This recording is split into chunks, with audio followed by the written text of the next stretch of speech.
Today, it's all about photographing the Milky Way. This is Behind the Shot. Hi, once again, welcome to Behind the Shot, the show where we try and get inside the mind of great photographers by taking a closer look behind one of their shots. From conception to completion, all the stories, challenges, and processes that happen in between. I'm Steve Brazill, your host as always. And I want to remind you that this show has show notes associated with it, as well as a little blurb that I wrote about my guest today. You can find that at behindtheshot.tv. The show is available in your podcast app, or for that matter, wherever you get your podcasts, in audio format, which virtually every podcast app supports, but also in a video format if you have a podcast app or podcast catcher that supports video. If you don't, you can head on over to Behind the Shot on YouTube, and you can get the video format there, of course, wherever you get this show. Please do subscribe, YouTube, podcast, whatever. And as well, please do drop a rating, a thumbs up on the video if you like it, whatever the case might be. And that brings me up to today's guest. And before I bring the guest in, I do want to just kind of say how I met this particular person, because this is the perfect example of why my preferred social media network is Twitter. Twitter to me is the ability to text message people whose phone number you may not have, to reach out and give them a 240 character or 280 character, tweet and ask them a question. And you would be surprised how often these people answer. And that's how I met Jeff Harmon. Jeff, how are you, buddy? Doing well. It is so good to see you again in person. We have done this type of thing before for one of your podcasts, which we're going to get into in just a moment. But I've known you now for a couple of years. I love what you do. What's interesting to me, and I should mention to people, you're based in Utah. And is it pronounced Harriman? Harriman, yep. Okay, that's going to come in when we get into the photograph today, is where I want to bring that in. Right. But there's something as I was looking through your website, and understand this, Jeff does photography, right? He's got actual clients, but he calls himself a, quote, hobbyist photographer. I don't understand how you do that. Well, okay, so to me, a pro is someone who makes their entire income from photography. That's my definition of it. But so I don't do that. I have a day job. I work in IT during the day. So I don't consider myself a professional photographer. I'm doing this for fun. I love it. It's a very passionate hobby, but it's a hobby. And so it's all about the fun for me. And I'm taking people along the ride with me. Like, I've been doing podcasting about photography for a long time now, as I was just getting started, as I was just learning myself how to do this. And I'm still learning so much all the time, and just taking people on the road with me as I keep going down that path. It's interesting because for somebody who's a hobbyist photographer, you know more about photography than most people that I know out there that are pros.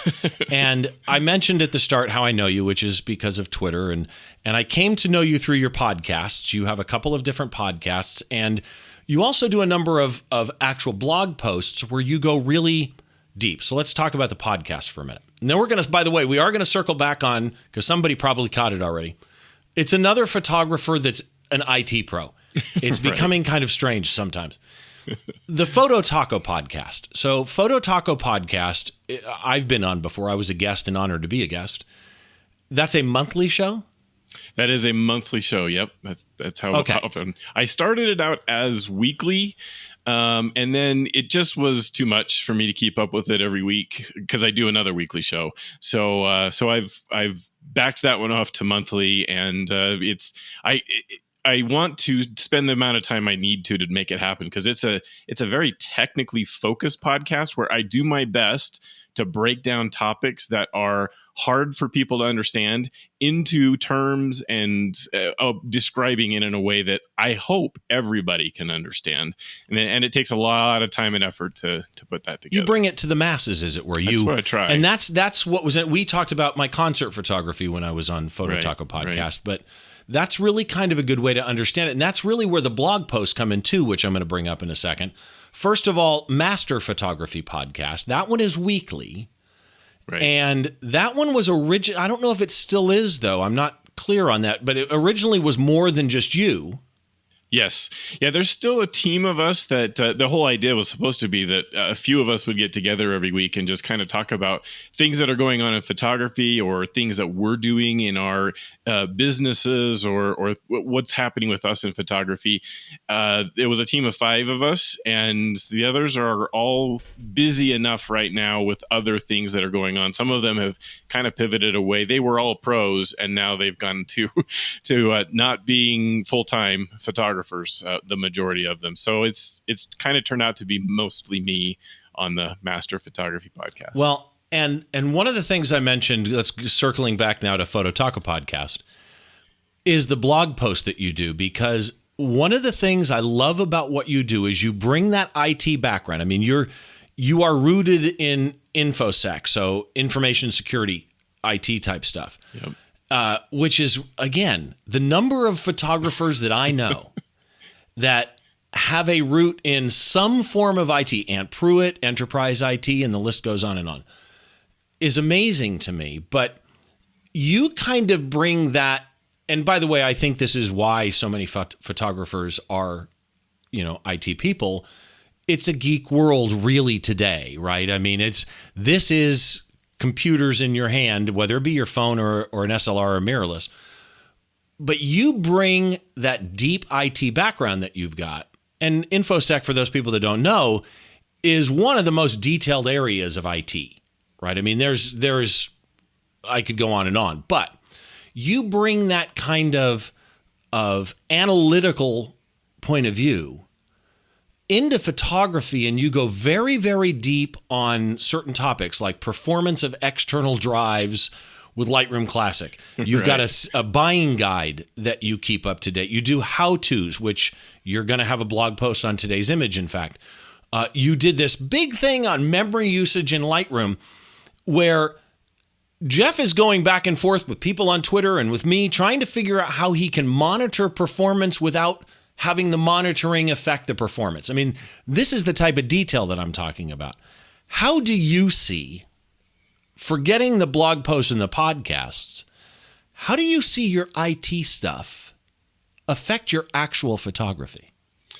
So I've become a massive proponent of the technical aspects matter.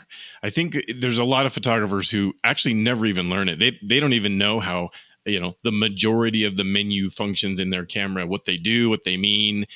And it contributes to them not getting the shot sometimes because they don't know enough about how their camera works to be able to actually adjust to whatever they're trying to photograph, and they miss it. And then they have to either reschedule a client or whatever. They have to deal with the fact that something blew up and I couldn't deal with it.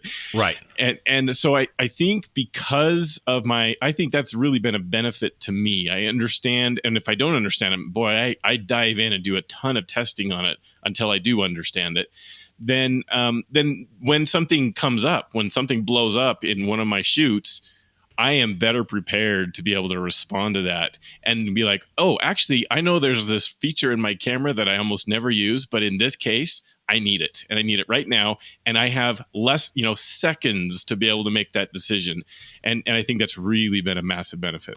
And it's funny because that's kind of how IT affects my photography. Is it has made it so to where I can operate my camera in the dark, and I have to doing concert photography. Right, but there's certain areas that I think even hobbyists, pros, quite often lack. And that is the ability to just understand conceptually, right? It's not even I know what my shutter does. I know what my ISO does that I see. I know what my aperture does. I see the depth of field change. It's understanding conceptually how these things relate to each other, what they call reciprocals, so that you're in a dark spot and you realize that at this particular time, your exposure was perfect. It's about 2 stops darker now. Without looking, how do I get 2 stops back? Understanding those relationships. Right. And I think that's where tech kind of brings it in.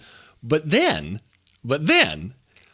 I look at what you photograph, which is really interesting to me because when you think IT people, when you think tech photography, I tend to think of, crazy, difficult, cutting edge, shooting the aurora, or something like that. And you are a very, what I want to call profitable stream, right? A lot of people aren't making money with their aurora and storm shots, Right. lightning shots. You shoot in a world of photography, moneymaker stuff, portraits, senior pictures, high school sports, engagements, bridals. You do landscapes as well, as we're going to talk about today.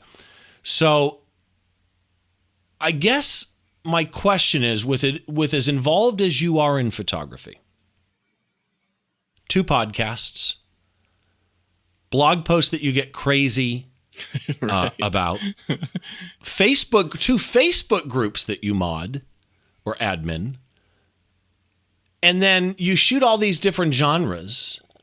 If you were to explain if somebody came up to you and said, wow, you do so much in photography. If you were stuck on a desert island and you had one part of photography in your life, what would it be? What is your favorite part of the photographic experience?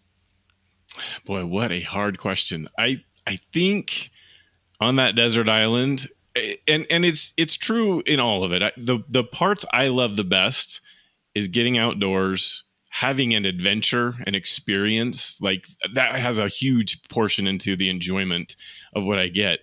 And then being out there to capture something or taking in a bit of Mother Nature and working with it. Those are my elements that I get to go and create with. And then going back on the computer and being able to see it all come together. The ones I have the most fun with is when I have this like creative vision of something I want to do that involves Mother Nature, who's totally unpredictable. And unless you're in Hawaii, at which point it's right. 80 degrees. 80 degrees, scattered clouds. Boom. Right. So, doing that, planning it ahead of time, executing, having it work, and getting it on the computer going, oh, wow, that came out exact or better than I had even envisioned it. That is the funnest thing for me. Yeah. Okay. I understand that. And again, what you just described is that IT thing kind of coming through as well, right? That analytical side. So I want to jump into the photo, and I just want to remind people, this photo, some pictures that I have on this show, I always try and describe them for you in case you are listening to the audio version. Some pictures I can't do justice to with a verbal, rant description. Some pictures, even if you're watching the video, like the recent episode that I did with Alistair Jolly of Flickr and Smugmug and his Scottish landscape, I'm not even going to try and pronounce the name of the loch that he took a picture of, which is Scottish for lake. There was such subtle shadowing and detail in that photo that you could not, no matter how hard you tried, in the actual compressed YouTube or podcast video, you couldn't really get all the detail out of it, right? And so I just want to remind you that you can always go to the website, which is behindtheshot.tv, and there you can find all the information that you might need about this show, any other show that I do, all the show notes. I've written a little bit about Jeff up there. I've got all of Jeff's links up there as well, so you can always do that too. So again, just to hit you with the URL again so that you remember it, it's not .com. It's behindtheshot.tv.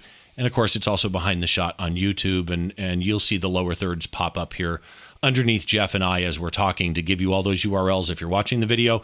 But wherever I put the video or the audio, the links are there as well. So that brings us up to today's shot. And I said at the beginning, this is all about photographing the Milky Way. Well, Jeff calls this shot Deep Harriman Milky Way because he's in Harriman, Utah.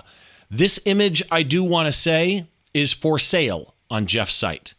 And I have a link for that to Jeff's store where you can buy this shot in the show notes. Again, behindtheshot.tv. So with that in mind, here we go. I'm going to try and describe this thing, which, I don't know, man. It's really hard. I mean, seriously.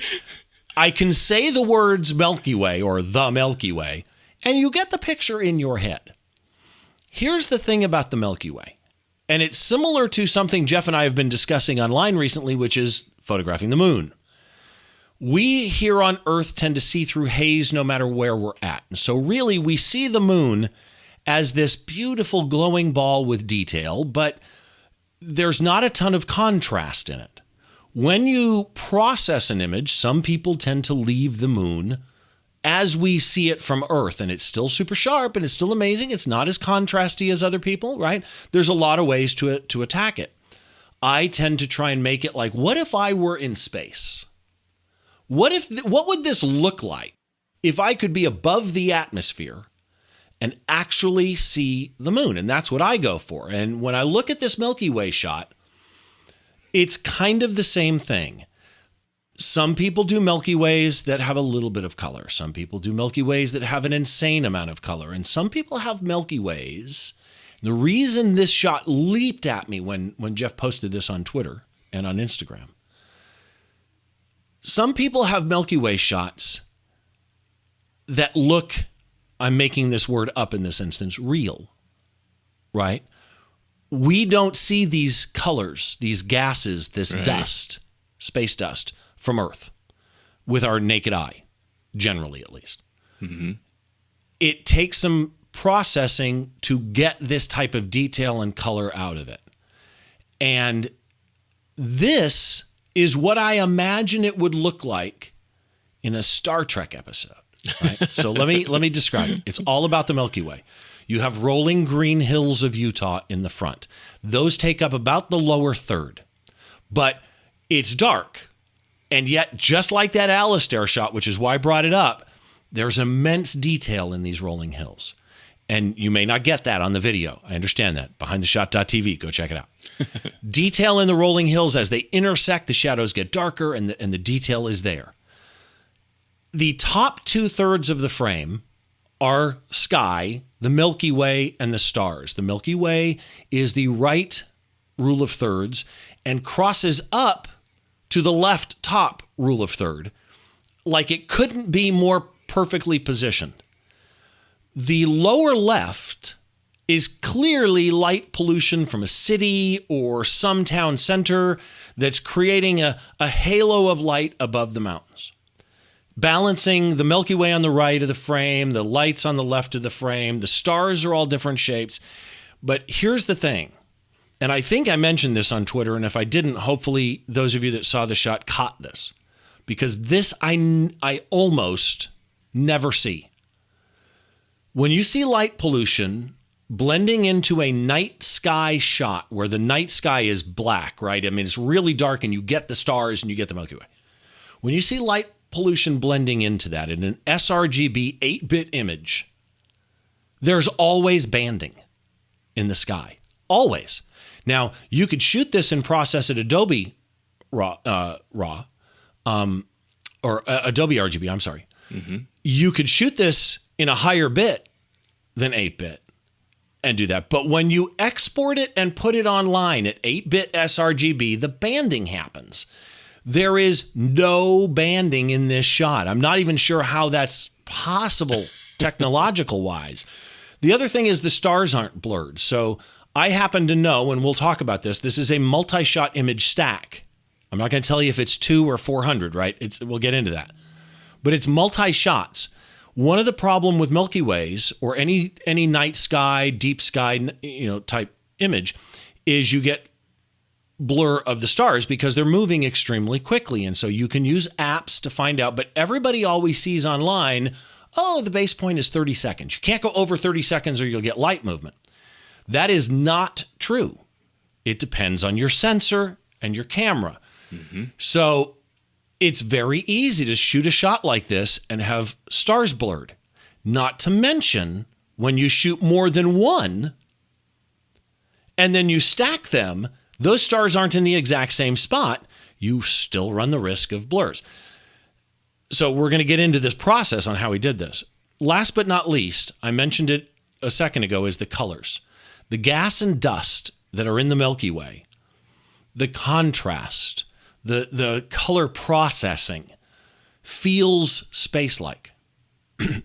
And by the way, the different colors that you see in a Milky Way or night sky shot tend to relate to the age of things. So different age stars show blue or red or things like that.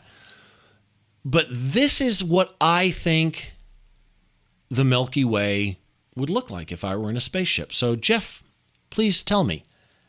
Let's start and kind of go through methodically. Okay. Preparation. You knew you wanted to shoot the Milky Way. You said to yourself, Milky Way, I want that. How did you prepare to be in the right spot, to know where the Milky Way was, to deal with What apps did you use? What knowledge and research did you use to prep for this? So the first thing I wanted to bring up about that preparation was there's a lot of photographers who would look at an image like this and say, I can't get one like that. I live in the middle of some city. That's me, by the way. That's the reason I haven't shot the Milky Way. Are you telling me I'm wrong? Because I'm surrounded by terrible light pollution. I live in the southern part of the Salt Lake Valley, and there is nothing but like huge light pollution around me. The key to it is finding the right time of the year when the Milky Way will be in a direction where there's not as much light. Now, if you're right in the center of, in California, it might be a little more challenging. But this was in the middle. I live in the foothills of Harriman. Like I said, though, that's in the southern part of the Salt Lake Valley. So it's immense light pollution around me. So is that what the light is in the back? Is that Salt Lake? That's south of Salt Lake. So that's another pretty big city south of it called Provo. Oh yeah. Okay. Yeah. So that's the lights from there. But it's, I just made sure to plan a time when I could point in the direction in the southwestern part from me is a massive desert. There's huge deserts there where there's nothing. So I know that direction, that little piece of the sky doesn't have the same light pollution. And all I have to do is make sure the Milky Way is in that piece of the sky at the time I want it and the place I want it. And then I just have to be there and then hope clouds aren't there. Well, yeah, that too. And here, the Milky Way does not intersect or touch in any way the light pollution that's in the shot. But here's my confusion. And again, and this happens often on this show, I'm about to sound like an idiot. My confusion is I picture doing a long enough exposure, and we'll get into the settings that you used in a second, but just conceptually, right? Yep. I picture doing a long enough exposure to capture a Milky Way and stars like this, causing part of my scene where the light pollution is to be ridiculously bright. You know what I mean? Yeah. So if I'm in essence overexposing to be able to capture that which you can't see, but somewhere else there's actual light that illuminates things that my eye can see, that those are just going to be blown out. And yet here, the light pollution is not blown out. Right. How? How do you capture lights from a city making the glow, which we've all seen when you crest a hill on a road trip, right? How do you capture, not blow that out, but get enough light to get, I don't understand it. I really don't. And some of it has to do with the stacking process. Some of it is because of the stacking that allows me to deal with the light pollution. So the post-processing has a big thing to do with it. But back to the planning. I planned the shoot like I do almost all of my landscape shoots. I don't know if you and I have talked about it here, but we're all, as a hobbyist, I'm super busy. There's so much going on. I can't go like 5 nights a week and test stuff out and see if it's in the right spot, and maybe I'll find it the next night or the next night. I get like maybe 1 or 2 shots at it, and then I got to move on. I have other things I'm doing, or I've got things with my kids or whatever it is. I don't have it. So I really have to have it be right when I go out there, or I'm not going to get anything. Right. And the only part of the variables here I feel like I don't have any control over or can know about ahead of time is, are there going to be clouds tonight? That question, there's apps, there's things you can try, but it's Mother Nature, very unpredictable, and it can just happen. You're like, well, it's not going to work. So, right. But I'd at least know that before I head out.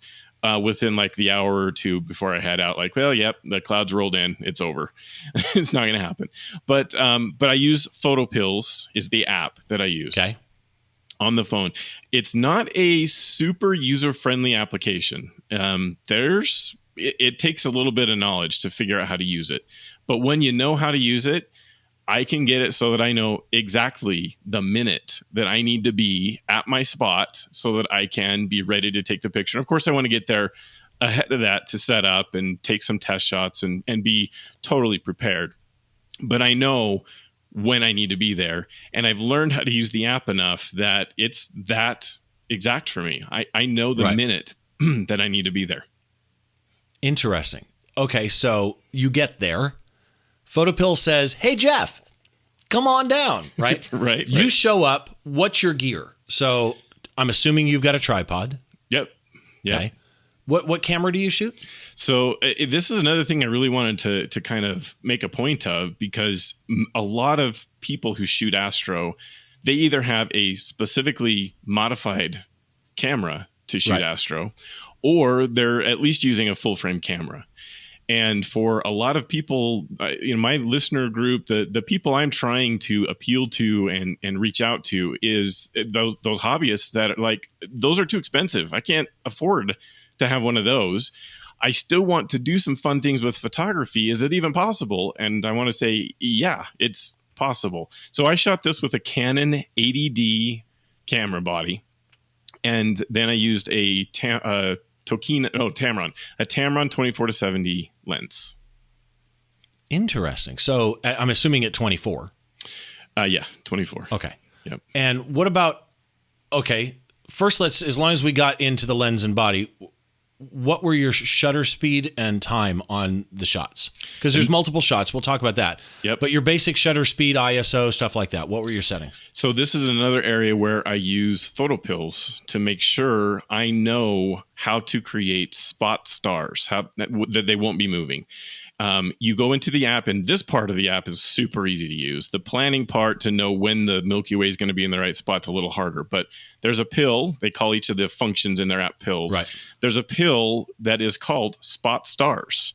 You put in your camera, you put in your lens, you put in your focal length, and it says, okay, the traditional 500 rule, it says this, it's this many seconds. That's not even close to accurate enough today.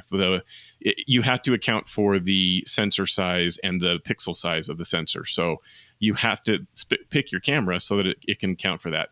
And then there's another one, the NPR rule is in there, which is a whole bunch of really complicated math that it just makes super simple. And it says, there you go. There's your maximum shutter speed. Don't go over that, or the stars are going to look like they're moving. So that's what I use. So if it says a number, are you willing to hit that number, or do you even choose to stay under it? I hit that number here. I definitely, it's not, they gave me some like, I think it was a 13-second shot that I did here. And I think the app said it was something like 13.6 whatever something seconds. Okay, and so of course you can't put that on a camera. So yeah, I'm pretty sure it was 13 seconds per shot for this image. At 24 millimeters, what about aperture and ISO? So the aperture I made as wide open as I could get it. The lens did 2.8, and I would go even wider if I could, but 2.8 was the aperture on this lens. Okay. And ISO was what again? So ISO, I'm doing some experiments, and I tried 2 experiments here. I wanted to see, did I get better results at ISO 1600 or ISO 3200? Which one do I like better?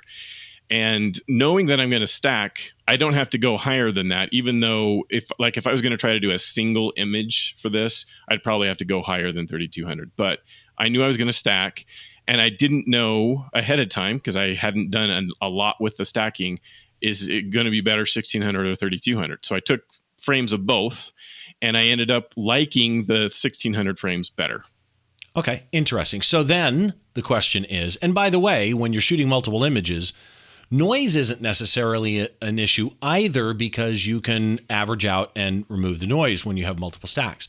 Shutter release, hitting the button, or do you have a cable or a wireless? I used the interval timer on my camera. Since I'm going to take a whole bunch of shots, I needed to have them go as fast as I could, one after the other, so that the software has an easier timeline and everything up. Okay. What about focus? So infinity focus is hard. Yeah. When I shoot through a telescope, I can be, like, for example, I will find the moon through my telescope's normal eyepiece. Looks great. I can put the camera on, and the moon, you can't even see it. It's so out of focus once I add the SLR to the mix. So then getting focus can be difficult there. When you're shooting something like this, what do you do to get focus? And it's even harder because I'm purposely put myself in a spot where I'm in a dark spot. Like it's the foothills of Harriman, but I hiked a mile into those foothills. So I'm a little bit away from Harriman as a city. There's still tons of light pollution around me, but the spot I'm in is this pretty dark area. And so focus, the autofocus on the camera is like useless. There's not enough light to do autofocus. Certainly you can't. I shouldn't say couldn't you. I guess the question is, what would happen if you pointed, because it's pretty far away, right? What would happen if you pointed the camera at the edge of the hill where the light pollution is? You're nodding. So are you about to say that's exactly what you did? No. If you focused on the horizon edge of the land, would that get you close? You certainly could do it that way. It's still not, like, to the naked eye, it's not obvious that there's that much light pollution over that hill. It's compounded so much when you do the astro work. It looks like it's intensely bright, but it still really isn't enough to get the focus to pull. So the autofocus is not really useful. So what I do is I bring a strong flashlight with me, really powerful flashlight, and I point at the hill in front of me with my flashlight, and then I zoom in live view, and I manually set the focus. So you did focus on that far hill then? Yeah. Far enough away that the lens is at infinity, but then you're tweaking infinity, basically. Yeah, I'm making sure I shoot at hyperfocal distance, which, again, the PhotoPills app helps me to calculate that about where it is. It even has a virtual reality view, so you can put your phone up in front of you and click a button, and now your camera becomes the virtual reality thing, and it shows lines out in the field about, like, hey, here's the point where you need to focus so that you get hyperfocal distance with your camera, your lens, and your focal length. Okay, so for those that don't know, would you knew it was coming, right? It's like a courtroom. You introduced it. Explain hyperfocal distance to people. Yep.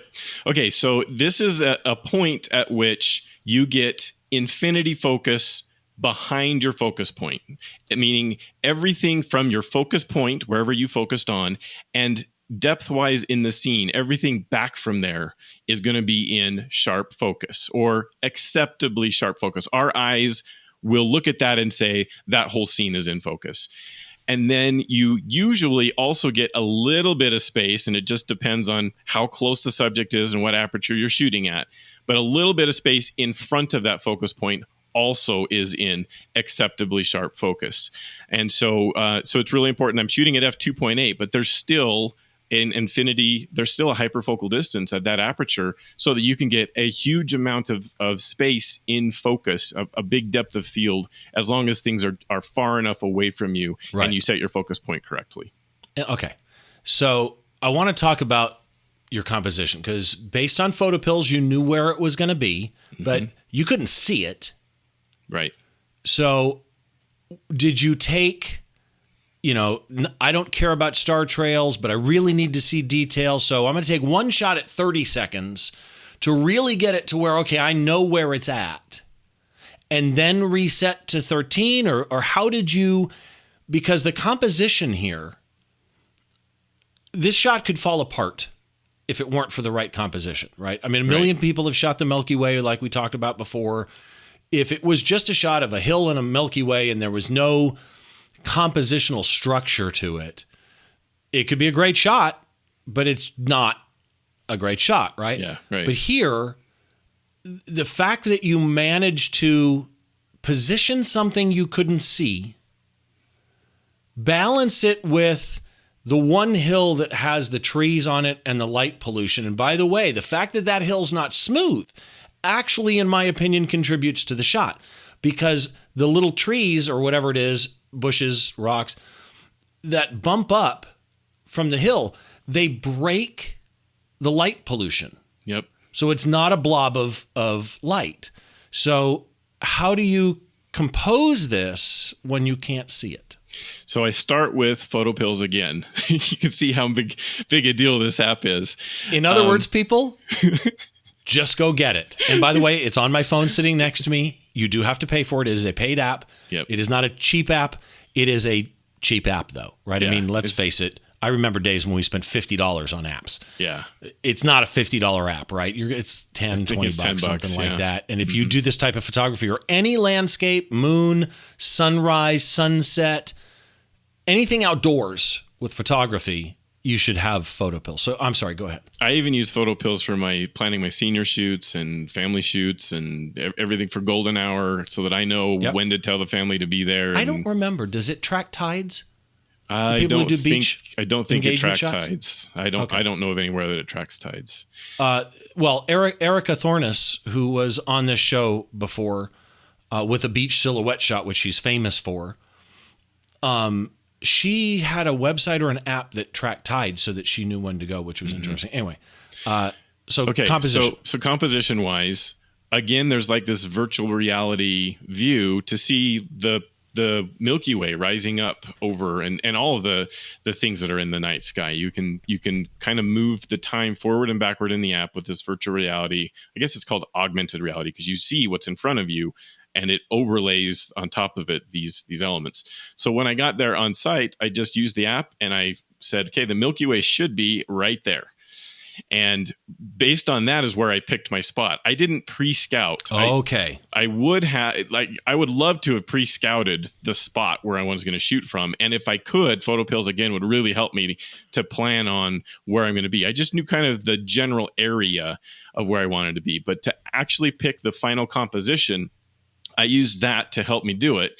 And then I did take a test shot, like you said. Yep, ramped it up to 30 seconds, put it ISO 3200, take the shot. That was totally a guess. I had no idea. I didn't even know that anybody would ever do that. Just as I was talking, I thought, I wonder if he just overexposed it. And went, oh, there it is. Yep. Okay. And then I could see it, and then I make adjustments because it's, not exactly how I wanted it initially. So change a few things, make some adjustments, pull the focus, make sure I got all of that well, and then I'm ready to roll and take my shots. Okay. So now let's get into the part that I think most people want to know. How many shots? Okay, so the application that I'm using is called Sequator. It's a Windows application that's free, which is really cool. But it is Windows only. I should mention to people, Sequator is not available on the Mac. It is Windows only, like Jeff said. But the most popular Mac alternative, if you look at any of the reviews and blog posts, is a $40 application called Starry Landscape Stacker. Right. And supposed to be, and a lot of people like it better than Sequator, but that one is Mac only. Right. And it's $40, right? So, but I mean, how many, when you were in the field, how many photos did you take? So how many stacks did you take? Right. Beforehand, I looked at the app just to see, like, what's the manual say? What does it say you should get? How many images? And I'm really glad I did, because I wouldn't have known to do what I did. So I did that. Plus I searched, like, what are people doing when they create these images? And what I came to was I need to take 40 images. I'm going to do 40 images, and I need to take negative images, which is an image with your lens cap on. And I'm going to do 2 negative images. You start with a negative image before your 40 shots to kind of capture what the hot pixels in the camera from the sensor look like before you start shooting. Before you start. Then you take your 40 shots as fast as you can get through them, of course, and then you take another negative image to capture what the hot pixels looked like at the end of the shoot, at the end of your 40 shots. Okay, so let me dissect this. The negative images, you've got one when you first, I'm not going to say first turn on the camera, but for sake of argument, You haven't shot a bunch of shots yet. Heat should be less. There should be less hot pixels. At the end of 40 shots, there should be more hot pixels. Those 2 negative shots, meaning with the cap on, they're pure black in theory, but not. Those are going to be used for noise reduction in the final product. But you said that you took 40 images to get this particular shot that we're talking about today, and I just pulled up the wrong screen, so let me jump up to that. I'll fix that in post. I'm going to leave the words in so people go, I don't see what he messed up. But you took 40 images to take this shot, including the 2 negatives. But, and the app said 40. Here's where I'm confused, though, because 40 images, no matter how fast you took them. So, for example, your intervalometer, how often were they taking? So the exposure, the shutter speed's 13 seconds. So I put it at 15 seconds for the interval, just to make sure I had enough time to write the image out to the memory card before taking the next shot. Okay, so that's key, though, because that means I'm not even going to talk about the 13-second images, right? Let's just talk about the fact that in between each shot, there's 2 seconds of wasted time not shooting times 40. Right? So I'm just going to round it. You're a minute and a half of not shooting time plus 13 seconds times 40. These stars aren't in the same spot. No. And here's what's interesting to me is they also technically would not be in the same. It's one thing if the whole sky moved in conjunction with each other, because then you can align everything. But I mean, in theory, based on distance and perspective, even though they're very far away, and maybe that's the whole key, is that you can't perceive the difference I'm going to mention here. But in theory, they are not moving in relation to each other. So the Milky Way itself could move theoretically more than that one singular bright star, which makes aligning more difficult, right? I mean, the app's going to do it all, right? Yeah, the app handles all of that piece of it. You can do that manually. You can go into Photoshop, and you're right. These things don't all move at the same rate, but they're close enough. I mean, it's not one piece, right? Right. But they're close enough that for the purposes of what we're doing here, it matches up pretty good. So it works to have it work that way. And it's something where, so it ended up being 10 minutes. You wait, it does 10 minutes of shots, and I'm just twiddling my thumbs for 10 minutes as it goes. I also wanted to mention, you said, like, do you first turn your camera on? I'm very cognizant of heat is an enemy to this. Heat really is a problem. So the longer your sensor's on, the worse those pixels become, those hot pixels become. So I got the shot set up, and then I shut the camera off, and I waited for 15 minutes for that sensor to cool down as much as I could get it to cool down before I turned it on, took my negative image, and then put it on the interval timer and started and had it all go as fast as I possibly could. Interesting. Okay, so let's talk really quick to close this out. Your workflow. You come back. I understand you probably did more than one sequence, right? But let's just pretend it's a single sequence of what is theoretically 42 images. Correct. 2 negative shots, 40 images. Yep. You come back. Do you import those images to the computer and process each one before blending? Do you blend and then process the end result? What is that process? So the manual for the software, which I bet most people don't read, says just feed it the raw images. So that's what I did. It knows how to read a CR2 file, which is what comes out of the Canon 80D. It probably does not support all raw files, so you may have to do something a little different. It for sure supports JPEG and TIFF. So if you had to, you could convert them, just do a straight up conversion from raw to TIFF or JPEG if you needed to. But it took CR2 files, so I just dumped my CR2 files in. You drag in the 40 images first, like the normal ones. And it says, are these star images or these negative images? You can even go a step further and take something they call vignette images, which allows the software to account for vignetting that happens in the lens. So it's a lens profile, basically. Right. Basically generates considers that as part of it. But I didn't do that. So I dropped in the 40 images, and it defaults to like these are star images. And then I dropped in the 2, just drag and drop the 2 and negative images in. And now it defaults to, I think you're putting in the negative images. And I said, yep, that's what I'm doing. And then you do have a ton of options in the software that I had to go through and do a lot of testing on to see, like, what do I want to enable, disable in these options? And it has recommendations in the manuals about what to do. And but I tried different combinations, and I don't think it's something I could really like say, here's the recipe, because I think it's going to depend on what you're shooting about what the best settings are. But I mean, did you be. stay with the defaults? No, I went and there were a bunch of things that aren't on by default. There's a checkbox to say, try to limit the light pollution, for example.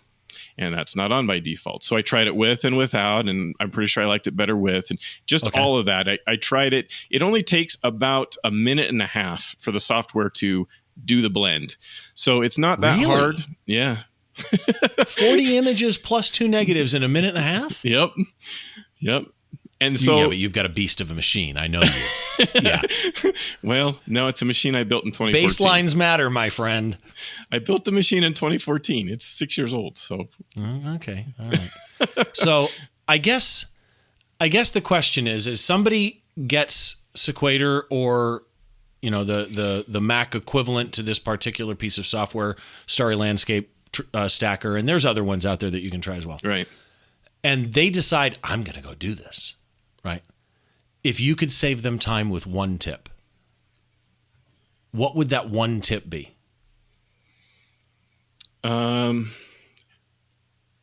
You really have to make sure the shutter speed is slow enough. I mean, fast enough, I guess I should say. Don't go slower than the shutter speed the camera says. Trust or PhotoPills. The app. Yeah, really trust PhotoPills. You got to be under that limit. It can be like right up to the limit, but you can't go faster or the stars really start moving, especially at the edges of the frame. That's where it really shows up, is in the edges. Well, and then, again, the internet's a great thing. Don't misunderstand me. I love it.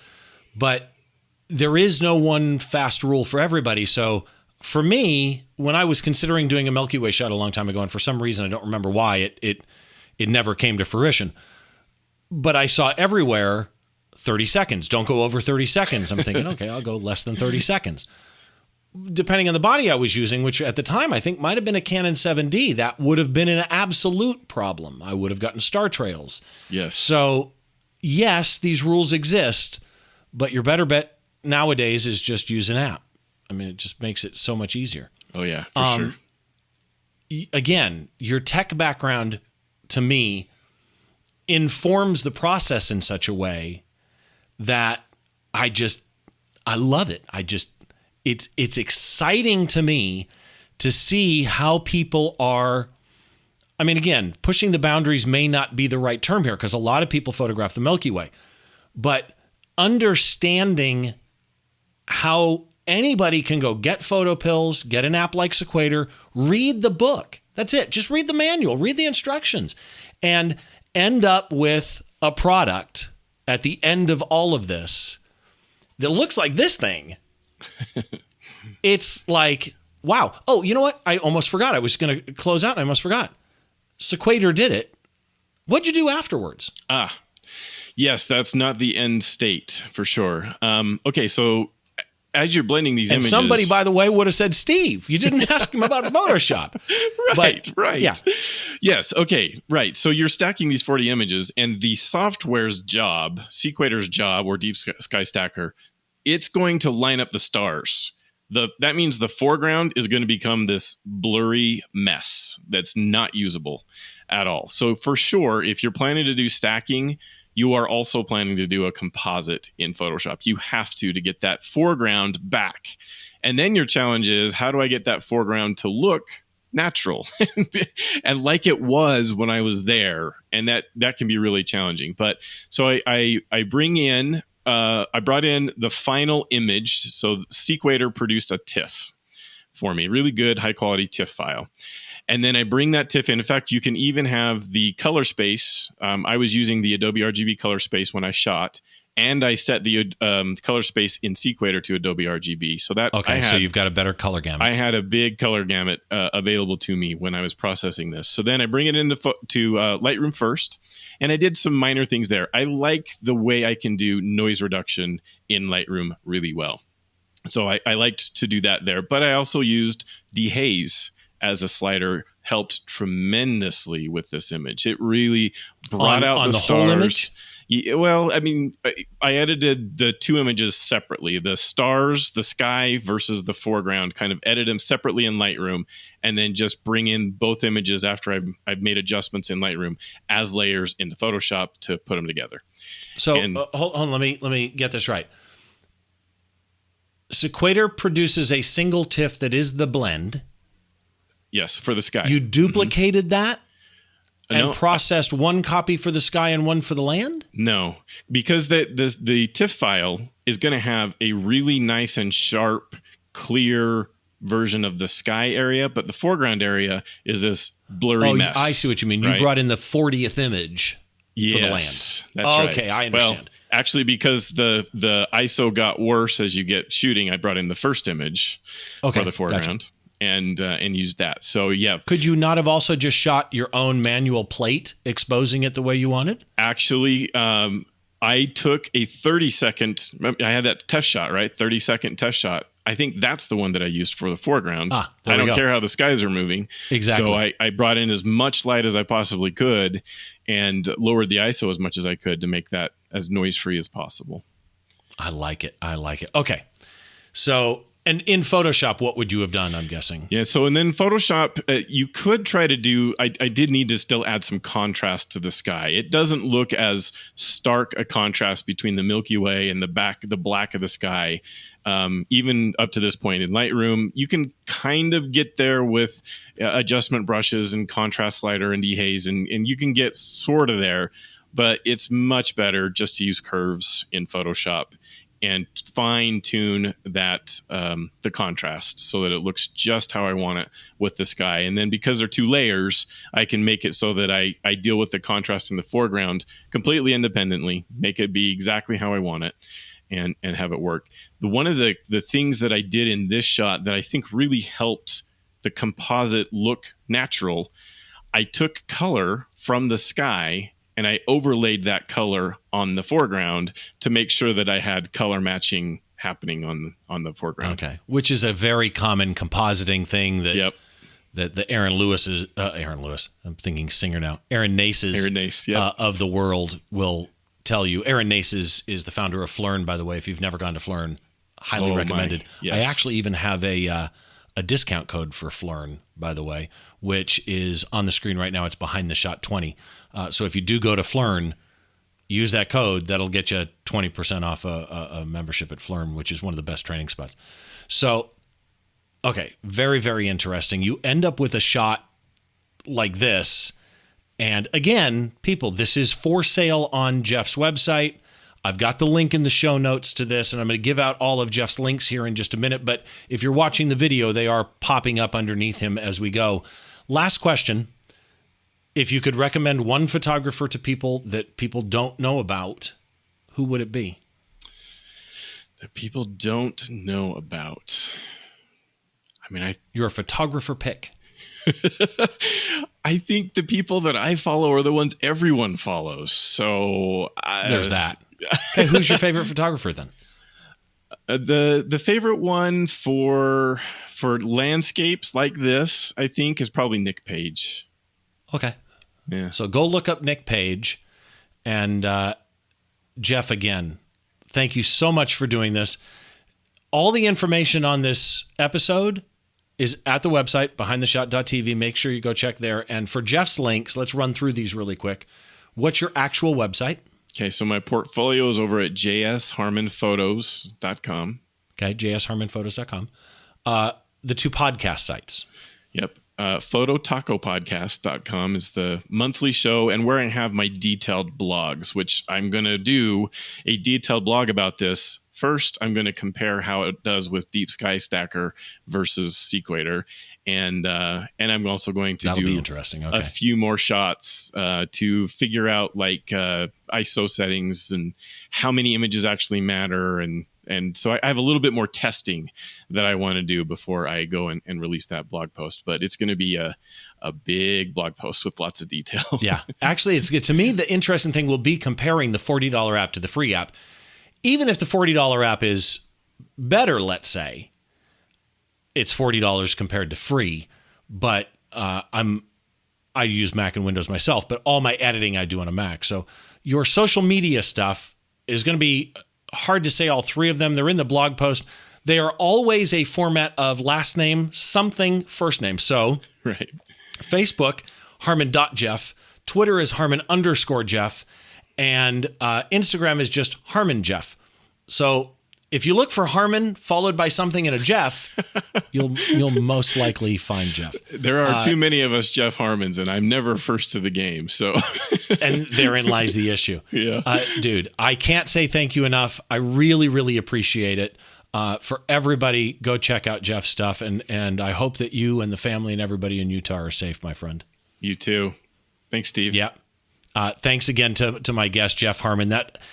I was so excited all week long knowing I was going to have Jeff on, because the process behind this to me is just what makes it fascinating. And then when you see the process, when you see the apps in use, and you realize that you could go out not right now because it may be noon where you are, right?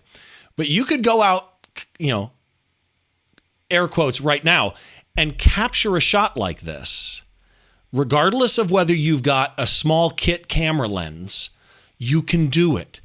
Go give it a try. Just get out there and just have some fun and go shooting. I just absolutely love that. Again, this is Behind the Shot, the show where we try and get inside the mind of great photographers like Jeff Harmon to understand their process, to understand why they make the choices that they do and how they get the amazing artwork that they do. As always, blog post associated with this episode. You'll find it over at behindtheshot.tv. You can find me online, Steve Brazill, on Twitter or Instagram, or it's Behind the Shot TV on Twitter or Instagram for the podcast. I'm on Facebook as well. I don't use it nearly as much. If you want to participate in the critique shows that I'm doing with Don Komarechka, we do those usually once a month. And if you want to submit an image, all you have to do is go over to Flickr and join the Behind the Shot Flickr group. It can be a free Flickr account. Once you're a member, you can submit images to the group all you want. We're not going to critique them. You're not in any danger. You're not at risk, right? But if you want your image in the pool that we choose from for the critique shows, all you have to do is add the Flickr tag, BTS Critique. That's your explicit way of saying I'm willing to have this image critiqued, and then it's in the pool that we pick from. And to everybody, thank you so much. Thanks again to my guest, Jeff Harmon, today. Photo Taco Podcast, Master Photography Podcast. I'm Steve Brazill, your host, and as always, we will see you on the next show.